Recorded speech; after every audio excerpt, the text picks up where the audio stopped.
ya 1, 2, 3, 4, 5 iki usah di anu ya kayak iki. Ya diitung-itungan iki gede. Tapi kan ya rombongan nggih bandol.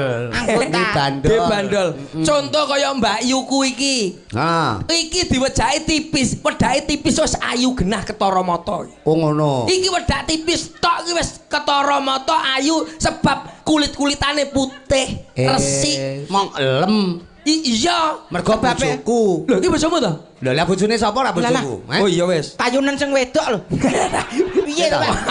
Pak, sing lanang kaya ngono lho, Pak. Kowe rong tau ngemut setrum to? Dereng. Ya kon menjajal ngemut nah setrum iki diwajah kaya ngene iki wejak pupur tipis tok selesai. Oh selesai. Iki irit wong kaya ngene iki daringane ora bocor. Oh kenek dirabi. Kenek dirabi. Mergo daringane ora bocor. Sing nomor loro.